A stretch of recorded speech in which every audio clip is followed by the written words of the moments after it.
Welcome to the 12th Annual Southwest Florida Regional Technology Partnership Awards. This is our first awards event with real deserved awards. Good evening. I'm Wendy Fowler, Vice President of the Board of Directors for the partnership. Tonight, I'm also your co-host, along with my fellow longtime board member, the infamous and masked man, Warren Bocum. Thank you, Wendy. Welcome to all our members, sponsors, board members, special guests, and speaker, Jeffrey Hazlett, and especially our awards finalists. As you can see, we are wearing masks and taking precautions to keep everyone healthy and safe. Speaking of which, we want to wish our Southwest Florida Tech President, Alex Allen, a speedy recovery as he was going to host this evening, but he's not feeling well. It's so exciting to be celebrating deserving award finalists tonight. I can see why the judging team had such a difficult time deciding between all the nominations. The finalists for these awards are exceptional. I cannot wait to hear the 2020 winners for Innovation, Transformation, Leaders in Tech, Students in Tech, Startup of the Year, and the Leader in Adversity during COVID-19. At this time, I'd like to recognize our dedicated Southwest Florida Tech Board of Directors. Peg Elmore is our treasurer. She's with Career Source Southwest Florida. Terry Durr as secretary with Shaw Development. John Lafreniere is the immediate past chair, and he's with Verge Information Tech. Dr. Rob Totterdale represents Florida Gulf Coast University. Colleen Jorgensen is our sponsorship chair, and she's with Wright Technology. I'm with the Lee County Economic Development Office, and Remington Begg is with Impulse Creative. Wendy Fowler is our vice president, and she's an innovation and marketing professional. Alex Allen, our president, is with 239 Group. We'd also like to thank Tracy Lanham from Hodges University for her many years on the Southwest Florida Regional Technology Partnership Board. And welcome Hodges University President, Dr. John Meyer, as a remarkable addition to our board in the years ahead. Thank you, Tracy and Dr. Meyer. The Southwest Florida Tech Partnership would not be able to exist and provide such engaging programs, educational support, collaboration, and be the amazing tech resource that it is without the financial support, volunteering, and sponsorship of the following companies.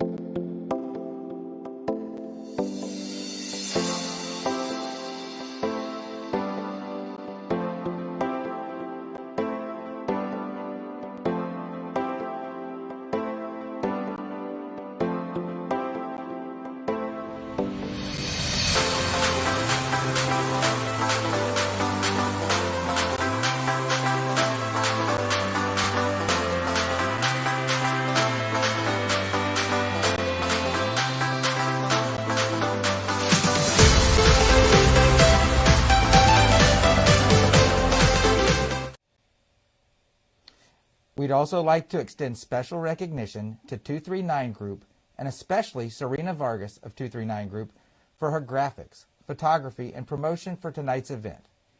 We'd also like to recognize M&M Multimedia and their amazing team in providing their video and audio services for tonight's online award ceremony. The mission of the Southwest Florida Tech is to encourage the development, growth, and attraction of technology companies and resources in Southwest Florida. Our core strategies are inspire, innovate, and inform. The Southwest Florida Regional Technology Partnership was chartered in 2008 as a nonprofit membership organization. We are comprised of technology companies, technology users, economic development groups, and higher education institutions united to promote and expand our regional technology sector through seminars, forums, and educational programs. Our geography includes the 5 counties of Lee, Collier, Charlotte, and Glades, and Henry. Our members are our lifeblood. we strive to create value-added programs and services for our student and corporate members. This is all very nice as a website, normal tech organization mission and vision, right? And then comes along the challenges of 2020, something none of us were prepared for. When we all received the stay-at-home orders and hospitals became overloaded with COVID-19, our businesses and our economy started on a fast downward turn. Those companies that were able to remote work, where you stay at home, where the dog is barking during your Zoom calls, pajama pants meetings, homeschooling, furloughs, masks, distancing, and the world of plexiglass between us. At the Tech Partnership, we went from fun and exciting cybersecurity and hackathon events to become an employment resource for those in the tech industry losing their jobs, and found ourselves searching for better ways to serve our members remotely. As we all recognize and truly appreciate the first responders and the frontline medical heroes, the team here at the Southwest Florida Technology Partnership gives accolades to those coders, engineers, and information technology employees that are heroes too, as they provided the formats, communication tools, and data to keep our businesses working and communicating as always. Hats off to all of you. You are truly tech heroes. The Southwest Florida Tech Partnership mission is posted on the website, and it hasn't changed, not in 2020. However, we have. Now, we all look at our profitability and success in terms of good health, empathy, flexibility, relationships, and family first. Adversity brings an acceleration to change and innovation. You will see this among our award finalists this evening. Adversity has fueled their passions and innovations in technology. As for the future of our tech partnership, we are growing strong, increasing our memberships, sponsorships, and having even more events for you. We look at change as the silver lining in 2020. We are bringing more flexibility and more human factor into our programs and communications.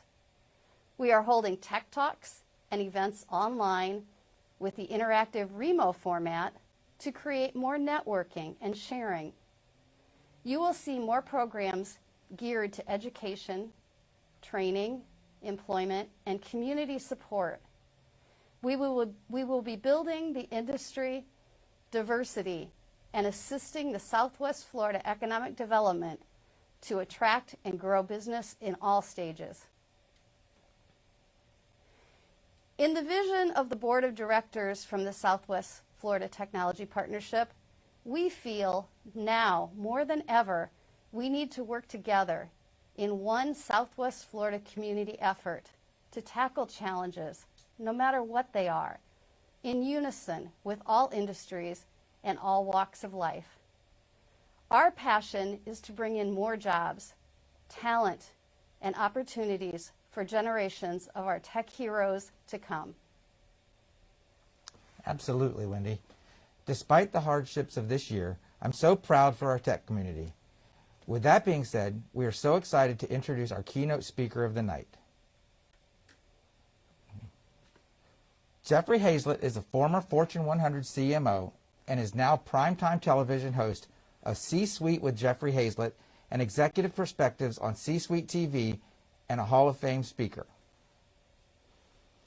Hazlett is a well-traveled business personality and author of 4 best-selling business books, including his most recent with Entrepreneur Press, The Hero Factor: How Great Leaders Transform Organizations and Create Winning Cultures. Hazlett is a frequent television business commentator, telling it like it is on networks such as Bloomberg, CNN, MSNBC, and Fox Business. You might even recognize him from his numerous appearances as a judge on NBC's Celebrity Apprentice, with now President Donald Trump. In his 30-year career of running businesses from Main Street to Wall Street, Jeffrey Hazlett has worked with thousands of leaders with extraordinary qualities and interviewed hundreds of executives on his business and TV radio shows. He has built both a personal brand and a content network and helped thousands of others to do the same. He is a turnaround architect of the highest order, a maverick marketer, and a C-suite executive who delivers scalable campaigns, embraces traditional modes of customer engagement, and possesses a remarkable cachet of mentorship, corporate governance, and brand building. We can't wait to hear from Jeffrey in just a few minutes. Stay tuned. We'll be right back. At this time, we'd like to honor this year's award finalists and winners. Our first category for this evening is the Transformation Award. The Transformation Award, highlighting the use of technology in government, nonprofit, or companies outside the technology sector to address a business or operational challenge. Our first nominee, Golf Life Navigator. Golf Life Navigator helps avid golfers make one of their most important life decisions as their ultimate resource in discovering, experiencing, and securing the ideal golf lifestyle throughout the Sun Belt. Through the Pro Guide 3 survey and advanced matching algorithm, Golf Life Navigator is the ultimate resource in locating the best golf community for golfers and their entire family. Our next nominee, Cypress Living Community. The exciting element of Cypress Living Community's efforts is that it has formed exactly what it had sought to achieve, a creative lab mentality with a support and care industry that was just waiting for the technically advanced baby boomer generation to enter the marketplace. Technology allows Cypress Living Community to create dimensions of wellness, providing their customers and clients with a personalized experience for better tomorrows. Our final nominee, Jim Liu, Prime Medical. Jim Liu is a practicing physician that also leads a technology company. Jim has been actively using all telemedicine platforms at his disposal to care for Southwest Florida patients remotely as well as in person. While doing this, his Prime Medical team continues to develop new tools to support the ever-changing requirements of telehealth during this unprecedented time. And the winner is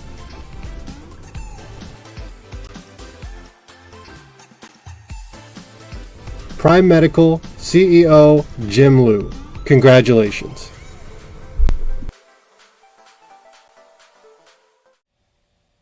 Congratulations, Jim. The next award is for the technology student in the high school category.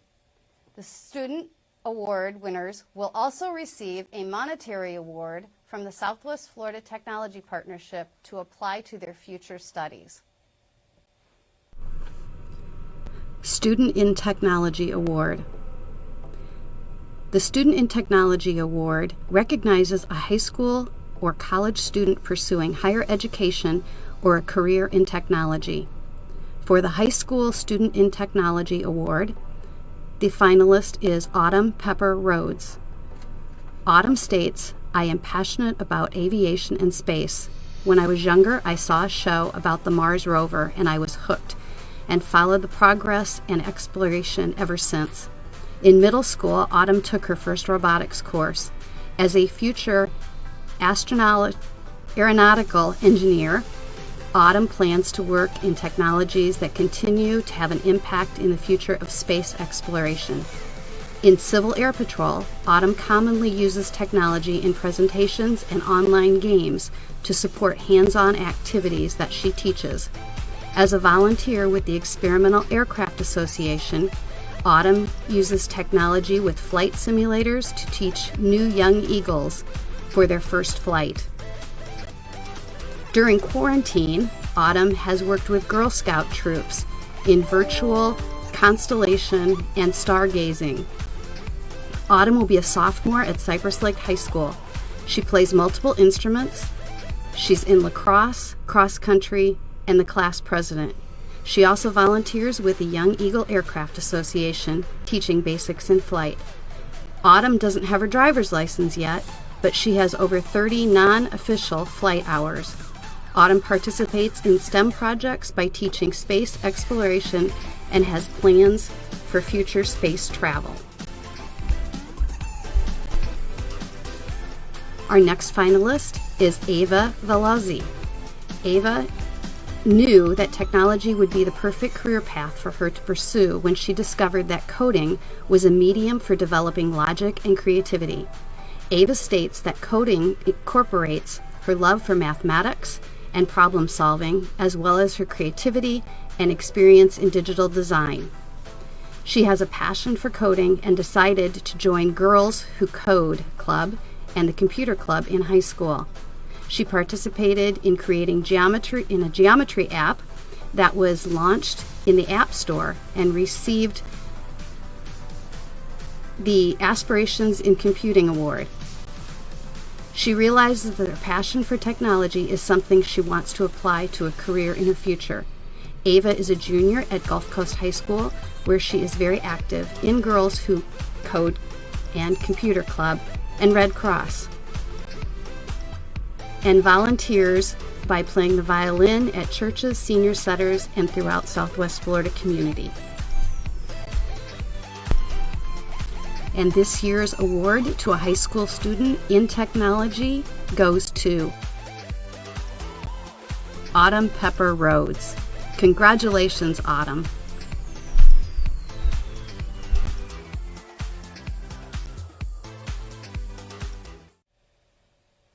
Wow, the sky's the limit for Autumn. Congratulations. You've got such a bright future. Next, we're going to go to our Technology Student Award for the college level. The Student in Technology Award for college or university. The Student in Technology Award for college or university recognizes a college student pursuing higher education or career in technology. Our first finalist is Jesus Paz. Jesus is an incoming college freshman.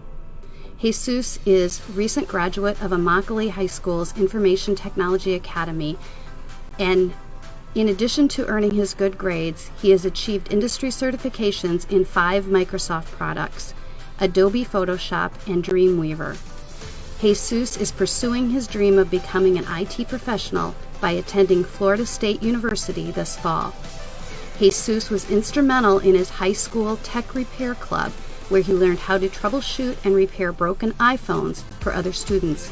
He recently completed his internship for the Naples Kids organization, where he was responsible for the monthly updates and maintenance of the organization's website. Jesus has been instrumental in technology adoption with elementary school students. He is a tutor with the Immokalee Foundation Readers Program. He tutored and mentored underachieving elementary school students in reading and math. He also taught them computer safety and how to stay safe online. Jesus is a coach for the Immokalee Soccer School and Academy, where he has contributed over 100 hours of community service. Our second finalist for a college student in technology is Julian Zapula. Julian is a recent high school graduate and an incoming freshman. Julian lost his father to cancer at age 7 and looked for something that could fill some of the loss in his life. He found an immediate connection for science and technology. Since then, he has been involved in mechanical and robotic engineering and has made it his passion. Julian has participated in Lego League. He's won multiple FIRST robotics competitions and received scholarships in excess of $40,000. Julian's volunteering has enriched the lives of students his age and younger, from north of Tampa down to Collier County, with his volunteering through FIRST. In fact, Julian has taken robotics programs to schools outside of the United States, recruiting sponsors and working over Skype with teachers and students. Julian recently graduated from Seacrest Country Day School. He was the first student board member of the Naples Chamber of Commerce in 2019. He leads multiple STEM and LEGO programs. Julian will attend Georgia Institute of Technology and continue to bring engineering programs back to Southwest Florida after he graduates from college. And the 2020 winner of the College University Student in Technology Award goes to Jesus Paz. Congratulations, Jesus.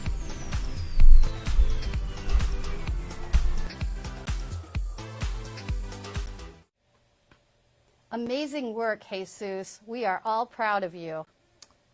Our next category we're going to cover is the Leader in Technology Award for the male category. Now to recognize our first Leader in Technology Award.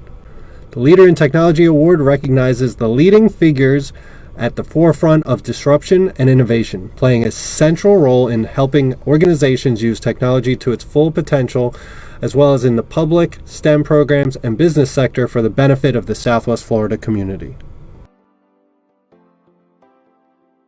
Our first nominee, Felix Uberis, Ignite Partners. Felix has invested in startups and mentored multiple individuals and teams.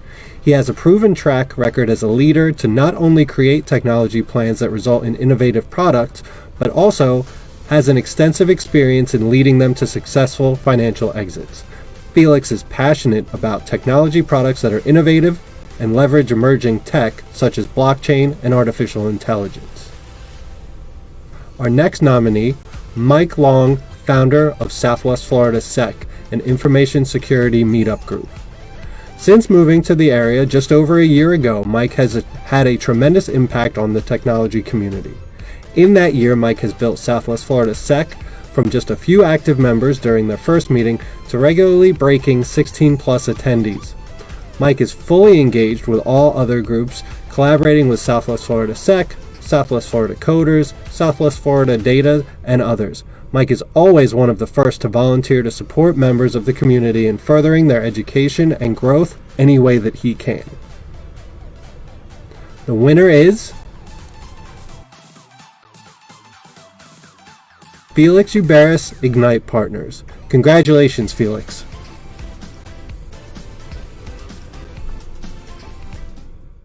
Congratulations, Felix. Way to go. Okay. And now we've completed our bridge to New York digitally, and we're proud to welcome Jeffrey Hazlett here to present our keynote presentation. Welcome, Jeffrey.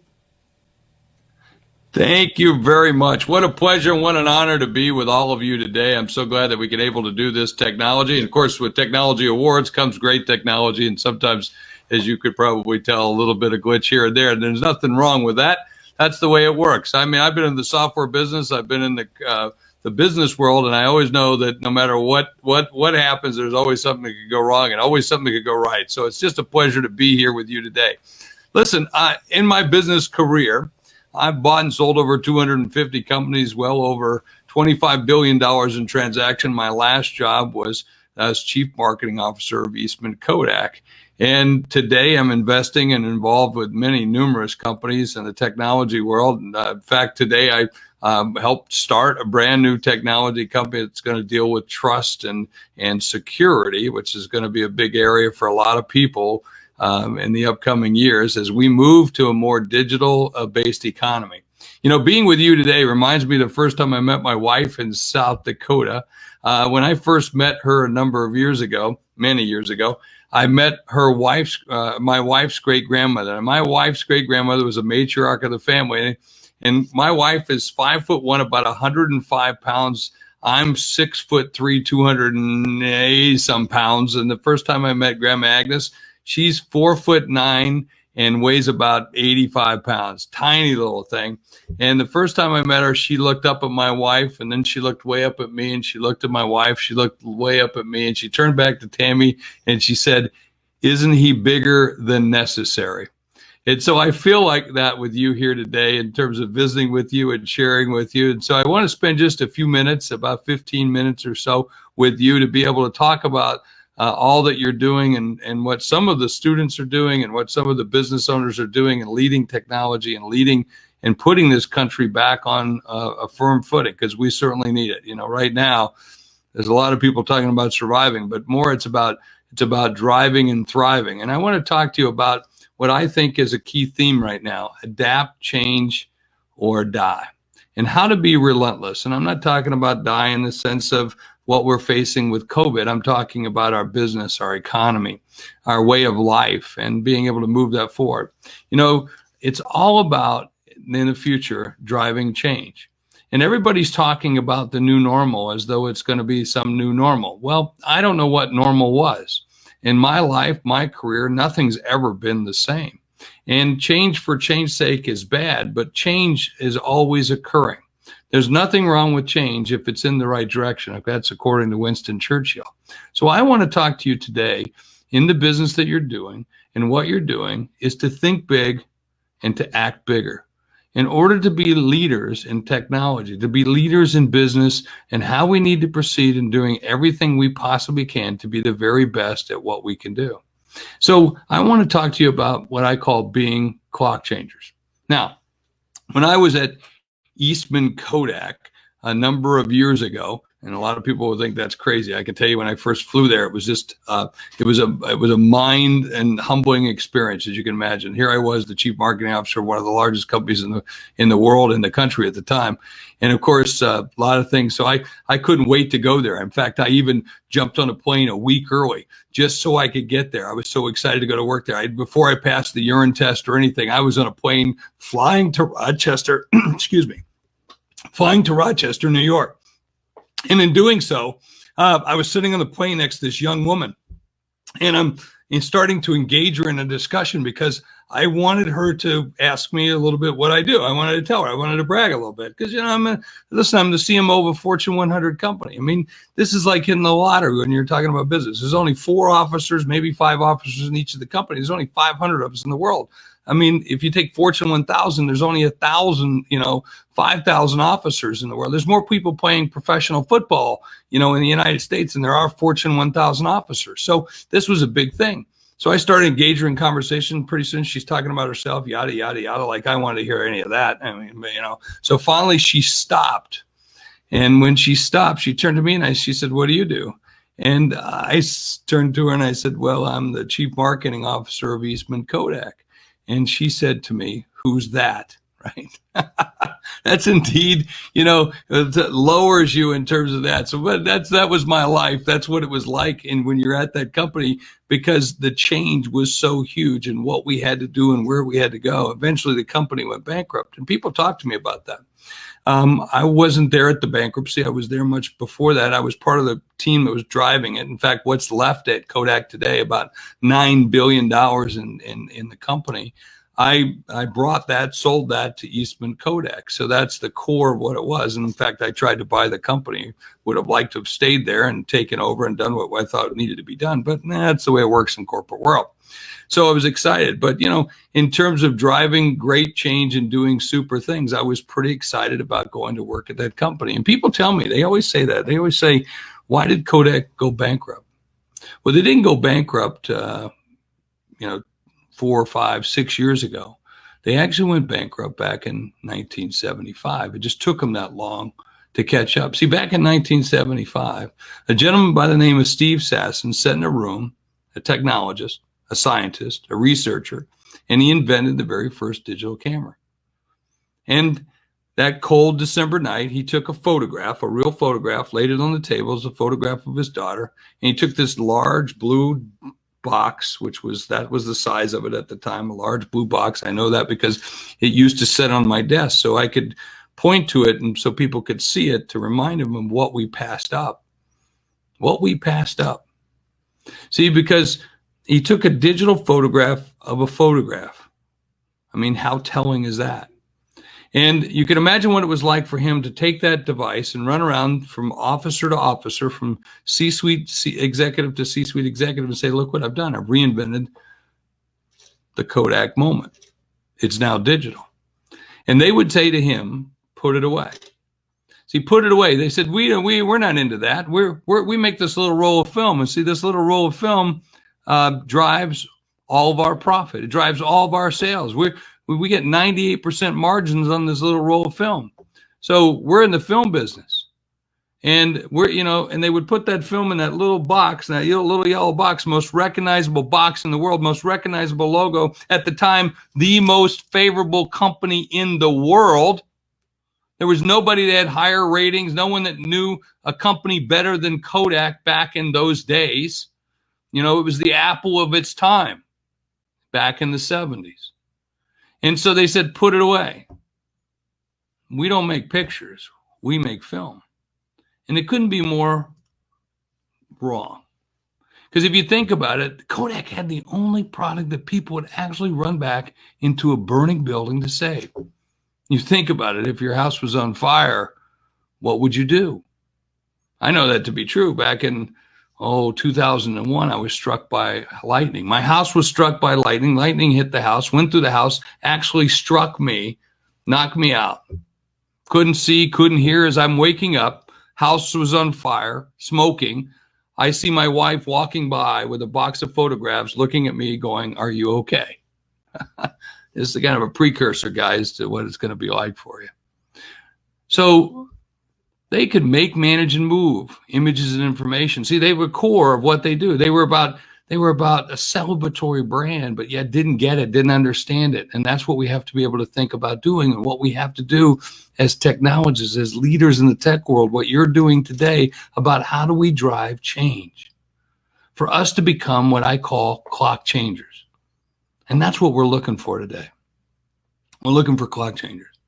Now, I mentioned when I flew to Rochester, New York, I couldn't wait to get started with work. I'm the kind of guy who goes to bed at night hoping that I'll hurry up and sleep so I can hurry up and get going the next day. That's how much I love to do business, how much I love to do the things I do, the passion for building businesses and sustaining those businesses and making money and growing profits and doing and enacting change based on the values that I want to put forth in this world.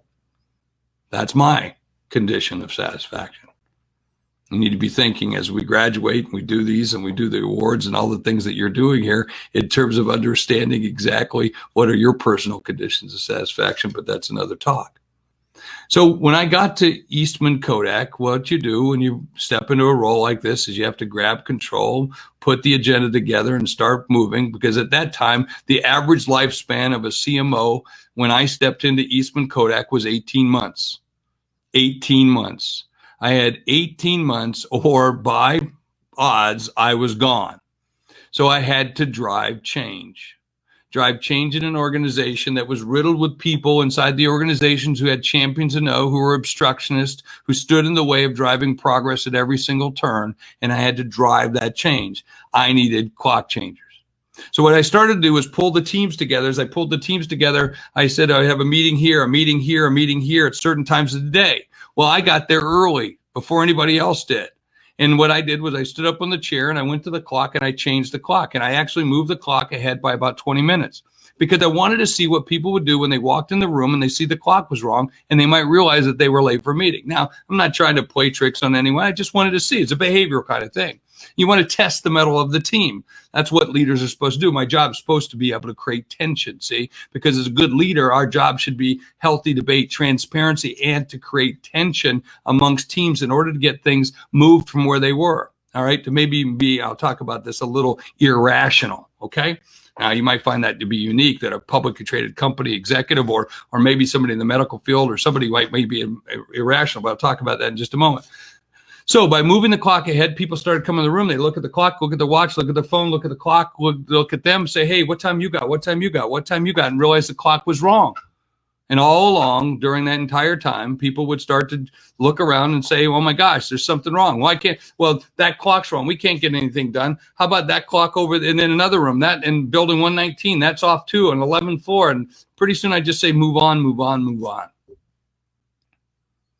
And then the next day, they'd come back in for the same room for the same meeting and realize it was wrong. The next week, same thing. Pretty soon, they're starting to say, hey, I know we're going to call somebody, going to want to put together a task force. And finally, I'm just going, are you nuts? Are you crazy? Why doesn't someone just do something?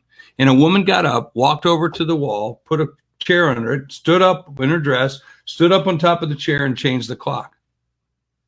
I named her my chief of staff the very next day. See, because that's what we're looking for today. We're looking for clock changers. We're looking for people who can drive change and enact different things to get where we want to go. Clock changers. So think about what you're doing. Are you going to change the clock? Are you going to be able to do things? Are you going to drive change to make change happen for companies? That's what we're hoping for. We're hoping for technologists to be able to do that and drive things in different ways. I mean, think about the pivots that we've had to do during COVID and the ways in which we've had to move entire workforces to work from home. And if you would ask any company at any given time, could we have done this? Should we have done it? Should we have done it? More importantly, could we do it? How are we going to have all these people with secure networks and ways to do business and all this? And now we've got to collaborate from home. But if you look at it, we're doing it. In fact, in some cases, we're actually preferring it over the real stuff, if whatever you call real. So there's a great opportunity for making this to happen. See, what we have to start to do as leaders is to be irrational. Now, what do you mean by being irrational, Jeff? You might say, well, geez, you shouldn't be irrational. I'm a technologist. I'm ones and zeros, ones and zeros, ones and zeros. But what I'm talking about is sometimes leaders, we say we got to go from point A and we got to go to point B, but what we really want to do is tell everybody we're going to C. So we paint an even crazier picture, even broader picture, even a stretch of what that goal might be. Why? Because what we really have to do is drive everybody to B. And we know we took them to B, they would only go halfway, they'd only go part way. But what we have to do is stretch them. It's kind of like when you were maybe in high school or maybe in Little League, and where you did laps after practice. And after you do lap after lap or running the bases or running the court or doing ladders or whatever it might be that you would have done in whatever sport that was done, and you're exhausted and at the end the coach blows the whistles and you all fall down the ground and you're heaving and you think, oh my gosh, my lungs are going to explode. My lungs are going to explode. And then the coach says, do one more lap, do one more mile, do one more ladder. And you think you're going to die, but you're able to do it. You're able to do it. Nobody died.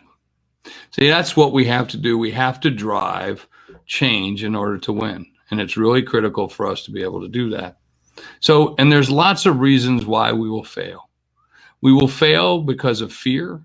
We will fail because we fail to create tension. We will fail because we will not be utilizing what I call radical transparency in organizations, talking about the things that we should know about, the way we should. A good example of that, one time I'm watching television, and I think most of you probably have seen this as well. You watch television, and when you're watching TV, you're able to see a commercial, and the commercial comes on, and it's a commercial that says our pizza stuck. It says our pizza tastes like cardboard. I'm watching that. Now, I have a television show that I used to anchor on Bloomberg called The C-Suite with Jeffrey Hazel, and I'm watching a show like that, and I'm thinking, what crazy executive would actually spend money to tell their customers their pizza tastes like cardboard? And you know who I'm talking about, right? Yeah, Domino's. So I went to Domino's headquarters because the premise of my show is to take people behind the scenes, to take them in the C-suite where 99% of the people who work for the company never get to go. And I said, all the executives around the table, I said, please explain to me what happened in this meeting. You're having this great meeting and everybody's talking about how great you are. And then someone raised their hand and says, no, we suck. We suck. In fact, here's a survey. Our survey says that, hey, our pizza tastes like cardboard, right? That's what they said. It tastes like cardboard. They go, we're terrible. And the CEO agreed with them. And not only the CEO agreed with them, guess what he did? He decided that they're going to retool the recipe. They spent over $10 million to retool the recipe, to recreate the pizza, bring in world-class chef, change the ingredients, everything, move it all different. Then actually change the name from Domino's Pizza to Domino's, and because they sell, more bread, more chicken and everything than just pizza. So now they're a fast casual restaurant. Boom. So they're going to rechange it. And then they went out and you spent $80 million to tell people that you sucked before and you should try us again. And you still have your job? And he said, yes. And that's what they did. And they went out and they told people. You can remember what the commercials was like. And what was the response? The response was phenomenal. Phenomenal. People responded in droves to try the pizza again and go back and relive. I mean, think about it. That's what they did. They actually went out and were radically transparent and told the truth. And the result of that, the single largest increase in stock price history on any stock exchange anywhere. Their product, where they went from 70 cents a share to now well over $109 a share. It's phenomenal growth, phenomenal for telling the truth, being radically transparent and confronting the elephants in the room and saying, no, this is exactly, because think about it. I mean, how many of us know? We know what this was like. It was exactly right what it was like. I mean, how many of us have called Domino's, right? Oh, years ago, before they made the change. We know what it was like. What was the first thing after you called Domino's, you hung up the phone? What was the first thing you did? Yeah, that's right. You looked at your watch. Why? Because you were hoping they would be late so you get a free crappy pizza. Basically, you were willing, okay, that was what the brand promise was. It was 30 minutes or it's free. That's right, not good. 30 minutes or it's free. That was the brand promise. They cared more about getting you the box than what was in the box. And we went along with that. And then they changed it again. By the way, they recently just changed again. It's phenomenal. This is the most personal device there is in the history of the world, your phone. In fact, think about this. You know where your phone is more than you know where your children are. That's true. It's true. Now, think about that. If you lost your, you don't think that's right? Let's think about this. If you lost your phone and your kids in the mall at the same time, which one would you go looking for first? Yeah, I know. I could see it. Yep, that's right. You go for your phone because you find your phone, you can call your kids, right? That's indeed what's happened. And now they've changed it. And what they're doing now, they're telling you to use their app. Now, why are they doing that? Well, they want you to be able to order and do the things and make the changes and order your own pizza. And if you screw it up, it's your fault, not theirs. Not to mention, it takes $1.15 out of the cost of production and delivery. Phenomenal. Let me leave you with this one last story as I wrap it up and I turn it back over to our great host and for you to continue the rest of this wonderful program. A number of years ago in college, and you can tell from my gray hair, it was a number of years ago, I had the opportunity to bring the greatest speakers on campus. We had a huge lecture program, and I was in charge of bringing the speakers on campus for the years that I was there. How I got tapped for that position, I don't know, but I was so glad. But one year we brought on Jacques Cousteau. We brought on, before I get Jacques, we brought on Margaret Thatcher. We brought on Mikhail Gorbachev. We brought on Ralph Nader. By the way, I picked up Ralph Nader at the airport in a 1976 Ford Pinto. He wouldn't get in the car. He wouldn't get in the car. Okay, for you young people who aren't laughing, and there's some older folks next to you, and they get it. Okay, they'll explain that joke to you a little bit later. Elie Wiesel. I mean, it was amazing, and of course Jacques Cousteau. Now, Jacques Cousteau was one of my heroes. And even Sunday night, I used to watch when I was a kid, The Wonderful World of Disney, followed by Mutual of Omaha's Wild Kingdom, and then The Undersea Adventures of Jacques Cousteau. And here I was having dinner with my hero. Now here we had a couple bottles of wine. He was regaling me with story after story. And he told me about this one time he dived deep underwater, about 130 feet. If you know anything about diving, you know that that's deep. And when you down under there, it exerts a lot more pressure. When you come up, you must come up in stages or you get what they call the bends. All right. One of the most painful things you could probably ever occur. I've never had the unfortunate incident to have that. But they say it's like, being cut up from the inside out. And even if you do survive and make it to the top, you get to a pressure chamber. It's so painful. And even if you do survive, you're scarred for life. And he was telling me about, it was deep down about 130 feet. And he looked at his watch. It was time for him to come up. And he's coming back up out of underwater cave. He hit the top of his air regulator on top of the cave and tore a tiny hole in the tube or the hose. And equipment not being like it is today, what little air he had shot out like a rocket, just and it was gone. And so he knew in that split second, he knew he had to swim as fast as he could to get to the top. He knew in the back of his mind, he's probably going to get the bends. He's probably not going to live. And if he does live, it's going to be painful. It's going to be scarred. But he take off. And he's swimming. And out of nowhere, as he's making his way up the top, somebody stops him and grabs him and kind of like tackles him underwater. And it was one of his swimming buddies, one of his comrades, one of his friends, one of his coworkers. He turned him around and he took his air hose and he shoved it into Jacques' mouth, and Jacques breathed in air. And of course, they made their way up, and obviously he survived because he was telling me the story. And I turned to him and I said, Mr. Cousteau, weren't you scared? Weren't you petrified? Sir, you could have died. And he turned to me and he said, Jeffrey, one should never be scared when you're in good company. Well, tonight I'm in good company with you, with all of the technology leaders that are here and gathered.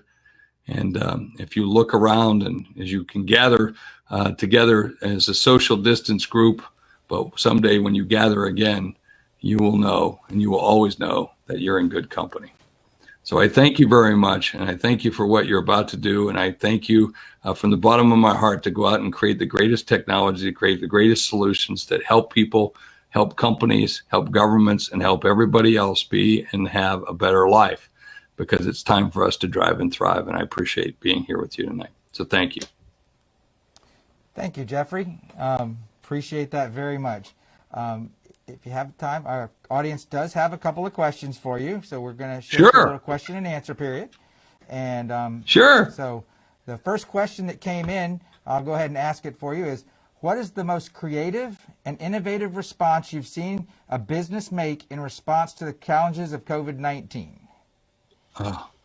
There are quite a few, quite frankly. I was very surprised, and I've given a lot of kudos to a lot of different brands publicly when I've been on Fox or CNN, because they did respond well, where they started showing them how they were delivering food. But it has to be the food restaurants, and to me, it has to be the supermarkets. That would be the first one. But I will tell you the all-time award that I would give to be creative, the United States government. I know that sounds crazy, but we implemented a PPP loan and PPP funding. And somewhere, what would have happened during this crisis was the businesses all would have had to say, I've got to let you go. I've got to lay you off. Now, we've laid 46, 47, 48 million people off. Without question, that's still bad. That's a great number of people that we've put out into the workforce. There's some terrible things. But somebody right before they did that said, no. Rather than put the money into unemployment, we're going to put the money into the businesses, and we're going to keep the employees there. And the people that can manage them best is going to be the actual people that are the employers. And I don't know what government official, I don't know what administrator, what politician, I don't know. I would give them kudos, Democrat, Republican, I don't care, because you can only imagine what would have happened had we taken the entire workforce. And I'm serious about that.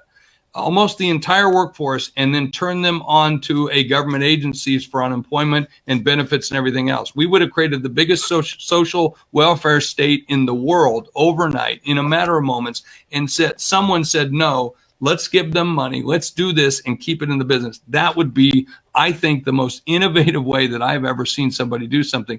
And it was just a thought, a process, and someone made that call. And I think it was the gutsiest call I've ever seen. That's a great answer. Thank you. The next question came from Matthew, and he went a little broader than that. Was a fairly specific question. What was your motivation to get where you are today? Well, by the way, first of all, it's a cool mask. I don't think I've ever seen a mask like that, and just impressive. So I want to say that too. It takes a real man to wear a mask like that, or he's just a little bit nuts. I'm not quite sure, probably a little bit of both, but nonetheless, the motivation, listen, I think people are truly driven by what I call conditions of satisfaction. And I have 3 conditions of satisfaction. I grew up in a very poor household. My father was in the military. My mother was a bookkeeper. We didn't have a lot of money, lived in trailer parks all the way through till I was 16. And then I went out and actually moved out on my own. I've been on my own ever since I was about 16 years old. But what drove me was, one, I don't want to ever live like that again. I don't want to live being hungry or not having money or, lots of other things, as you can probably imagine, that happen when you're in that situation. And so I had 3 simple conditions of satisfaction. Number 1 is I want to build wealth. I want to build wealth for me and my family. Money is what makes this country, makes this world tick. And so if you have funding, you can do anything. If you have money, you can get what you need. It won't get you happiness, but it gets a lot. And then if you have values about doing certain things and changing the world and doing things, if you have money, I mean, look at Bill Gates, look at Warren Buffett, look at some of the greatest philanthropists, look at George Eastman of Eastman Kodak, who was richer than Buffett, richer than Gates combined at one point in his life, and what he did and what the schools he built and so forth. That's number one. Number two is I like to learn new things. Yeah, it's got to be very interesting for me. I want to learn how to do this or do that. I'm kind of like a millennial trapped in a baby boomer body. Okay. And so for me, that's what I'm always trying to do. So I'm always learning new things and it intrigues me. And third, I want to have fun. So those are the three things. And if I can't have all three of those, I'm not doing it. I'm at that point in my life. I don't have to. And second, I'm not going to. And I've been that way for most of my life about being very clear about my conditions of satisfaction. So my question for you, my friend who asked that question, is what are your conditions of satisfaction? Conditions of satisfaction personally, for your business, for your family, for your spirit, for your spirituality, for your environment, everything. And so I constantly put things through that filter of how I want to live and the way I want to live. And that's what I do. Great question. Okay. And we do have one final question before we resume our awards presentations. And thank you so much for the enlightening presentation. This doesn't have a name attached to it. So who is the most remarkable person that you've interviewed? I think they're going back to all the folks you've been able to interact with over these years. Oh, wow. Who would be the most remarkable? Listen, I interview people, I used to be a judge on Celebrity Apprentice, so it's kind of an interesting thing, although a lot of people think we are friends, but he's kind of bad, crazy. But nonetheless, actually, I've asked my team, I want to get him on camera. But listen, I've interviewed Gene Simmons from KISS. I've introduced Steve Forbes. I've interviewed General Wesley Clark. I've interviewed so many different people. I got to tell you, there's no one person. There never is for me, because I learned something here, and then the next one, it's like, oh my gosh, that was amazing. Like I had Robert Greene, who I didn't know before, written about 12 different books, New York Times bestseller, and yesterday's interview was unbelievable. I also interviewed yesterday the CMO of PepsiCo. That was phenomenal. I interviewed Barbara Franklin recently, who was a former Secretary of Commerce. I interviewed the ambassador to Ireland, the president of Ireland. I mean, I interviewed all these different people, and you know what? I always find something new and different. But I can also sit down and interview the janitor, and I can interview somebody that works at the front desk or whatever. I mean, in interview meaning just having conversation. And I always try to learn something from each person that I meet. And so for me, every day I have interviews. And it could be my granddaughter, it could be a friend, it could be somebody I knew, it could be the Uber driver, it could be whatever. And that's my sense of discovery. So why I thank you, and I'm just not enamored by the big names and the big people and so forth, because they're just people, just like you or I. And there's no difference between them and you. It just so happens they just do something a little different. But when we're all said and done, we're all the same people. And so that's kind of how I look at it and how I treat people and how I go forward in life. So thank you for asking that question. It's wonderful. Okay. All right. Thank you again very much, Jeffrey. We do invite you to stay for the rest of the awards presentations if you'd care to. I know it's been a long day.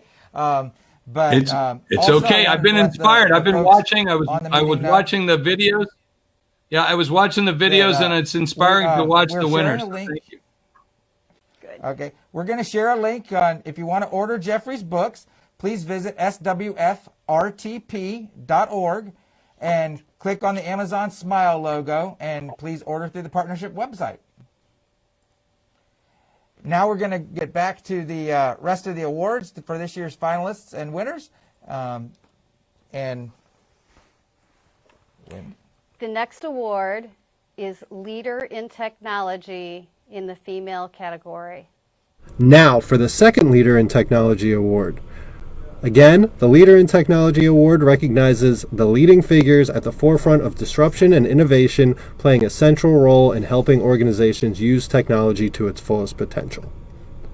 First nominee, Aisha Ali Reed, CTO and owner at DNA Innovative Software Solutions. Aisha is a longtime supporter and volunteer for the Southwest Florida Partnership. She attends many events and is always there to lend a helping hand. She is a volunteer with aspirations in computing for young women, an Emmy Award winner for her technical administration of a Warner Brothers production, programming mastermind for award-winning My Undercover Agent software, and has a strong background in developing many award-winning products and partnering with startups to develop their MVP and beyond. Our next nominee is Zarella Graves, organizer and co-founder of Southwest Florida Coders, the largest coding group in Southwest Florida. Zarella is passionate about technology, programming, community, travel, music, and of course, Star Trek. She's an FGCU alumni, full-time coder with Polytech, and extremely involved in the tech community and passionate about its growth. Zarella regularly organizes trips to technology-related events outside of our region and has been one of the most consistent and positive figures in the technology ecosystem over the recent years. And the winner is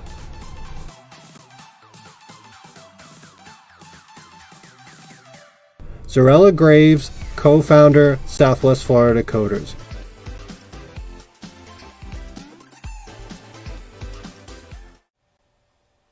Well job, Zarella.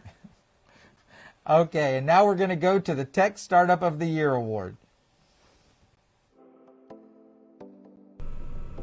The Technology Startup of the Year Award recognizes a local startup business with an entrepreneurial spirit that employs forward-thinking leaders, possesses great work environment, and produces an innovative product that aims to disrupt the market. The first finalist is Fielder. Connor Fermender, CEO and co-founder. Connor launched Fielder to serve the high ed and secondary ed industry, offering an inclusive platform for students to engage in meaningful career opportunities. The ultimate mission is to provide opportunities for learning, growth, and significance in emerging talent and young professionals. Fielder is a web-based software solution that white label licenses to school districts. The biggest challenge was that Connor and Natalie, the two co-founders, are non-technical founders, meaning they don't code. So stepping up to the tech sector has been a huge learning curve while still being successful in a startup. The challenge was overcome by relentless research, interviewing, reading, self-educating, and pure due diligence. Eventually, Fielder contacted a dev agency as their partner and has been successful in doing so ever since. Fielder is now a part of Emerge Southwest Florida, a community-based initiative launched for the purpose of delivering valuable resources and services to the Southwest Florida community. Fielder is also a part of Fusion Point, the Southwest Florida Technology Partnership, 239 Group, partner of the School District of Lee County, advisor for Future Makers Coalition, Junior Achievement, and Collier County NAF Academy. The second finalist for Startup of the Year is 239 Group. 239 Work and Group is an effort to build local tech ecosystem that enables entrepreneurs to be successful by having a collaborative workspace with a community like-minded individuals. The goal is and was that 239 Group Work becomes a breeding ground for more successful stories and entrepreneurs, which provide a spider web of opportunity and economic development. Shared workspaces tend to pop up in every major city, but are fairly sparse in suburbs like Bonita Springs that doesn't already have a foundation of an industry-diverse ecosystem. 239 Work is a success today because of the community Alex and his team have been able to attract for the first year. 239 Group, the overarching entity of 239 Work, is extremely active in the community. Alex specifically has done everything from volunteering to support people and local business throughout COVID-19 via Emerge Southwest Florida, acting as the president of the board of the Southwest Florida Technology Partnership, managing Fusion Point as their new program director, to launch new local accelerator that has a potential of having national impact. And the winner of the 2020 Startup of the Year Award for the Southwest Florida Technology Partnership is Alex Allen and 239 Group. Congratulations, Alex. Well deserved! Exclamation point. Congratulations, Alex and the team at 239 Group. We really appreciate all you do for our community. Okay.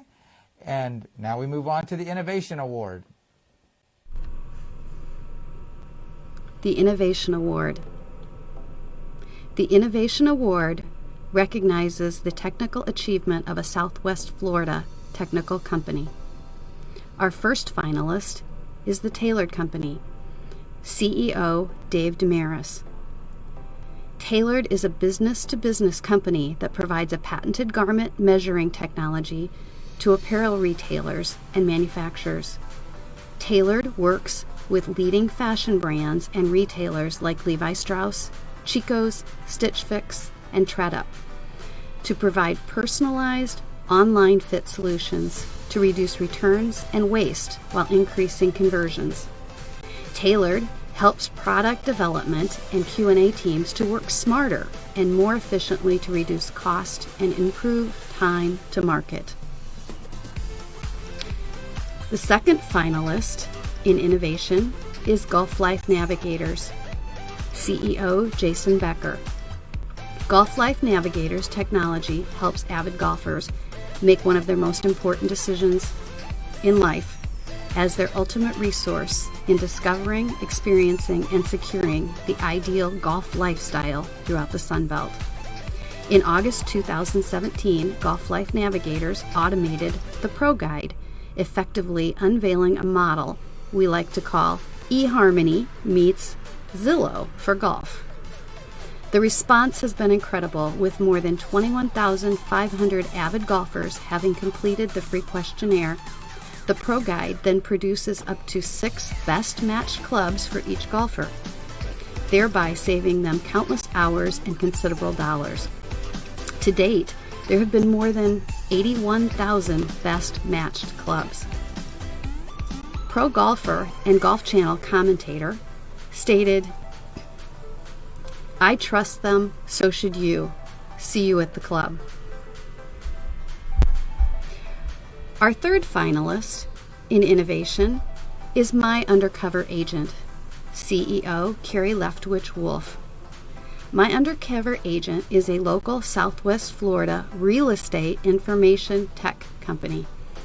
My Undercover Agent has produced a database and research that maintains accuracy and allows realtors to spend less time doing research and more time helping their customers with what matters most, finding the appropriate real estate.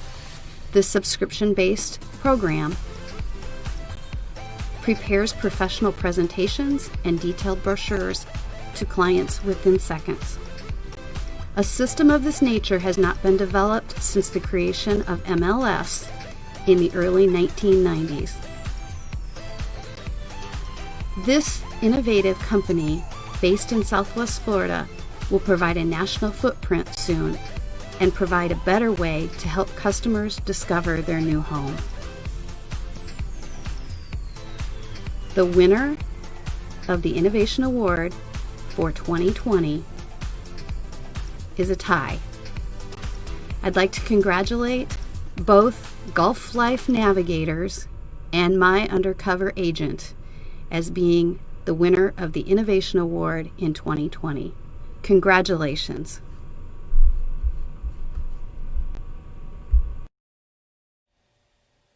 Congratulations to both Gulf Navigators and My Undercover Agent. Our last award of the evening is the Leader in Adversity During COVID-19 Award.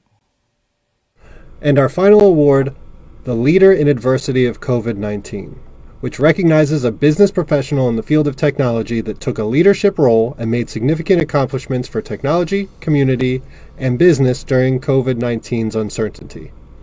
This is a unique award that we hope to only be acknowledged in 2020.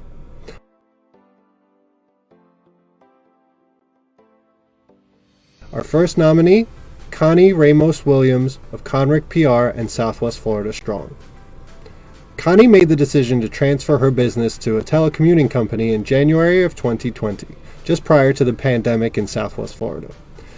Since she and her team were firmly positioned as a telecommuting workforce, she was able to hit the ground running and emerge as a leader to help the Southwest Florida community in crisis.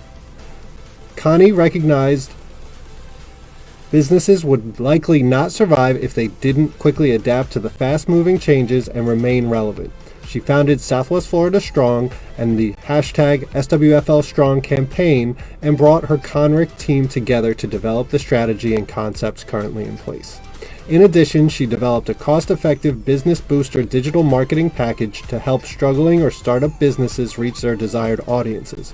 Connie is a visionary who thinks fast on her feet, quickly adapting clients, community, and nonprofits to adopt online platforms and digital communication tools. Next nominee, Jim Liu, MD, CEO of Prime Medical. Dr. Jim Liu has been on the front lines treating patients, educating healthcare providers, and revolutionizing telemedicine.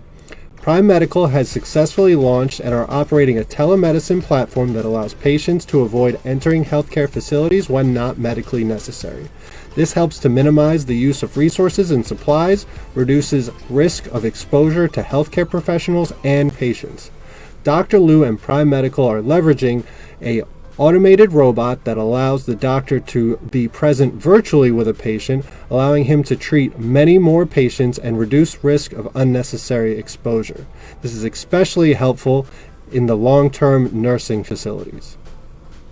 Our third nominee, Jordan Aziz and Emerge Southwest Florida. Founded in February 2020, Emerge Southwest Florida is a cooperative organization where emerging technology and community leaders unite to transform the future of local business.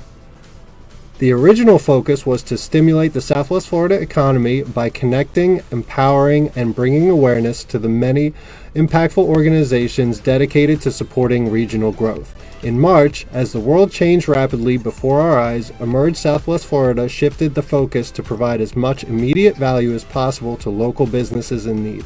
EmergeSouthwestFlorida.com was used to deliver one platform that provides quick, valuable answers to the most asked questions by local business owners, as well as direct links to the information and resources they are seeking. Over the course of the last 4 months, Emerge Southwest Florida has adapted to a rapidly changing environment time and time again. The results of these efforts have succeeded in going above and beyond to give back to the Southwest Florida business community. The 2020 Leader in Adversity during COVID-19 award goes to Dr. Jim Liu, MD of Prime Medical. Congratulations, Jim Liu and Prime Medical. Such deserving finalists, each one of you. Thank you for your leadership, Dr. Jim Liu. Okay. Thank you to everyone that nominated these very deserving local entrepreneurs and companies. I'd also like to thank the awards committee for organizing the event and pivoting so well in light of everything that's happened. And finally, but last but not least, congratulations to all the finalists and winners. Congratulations. Finalist certificates and winners' trophies will be shipped shortly. Please watch for upcoming events at SWFRTP.org and in your membership newsletters. Thank you again for joining us tonight. One last reminder, please visit SWFRTP.org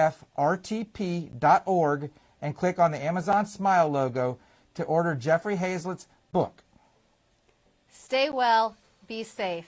Good night, everybody. Thank you.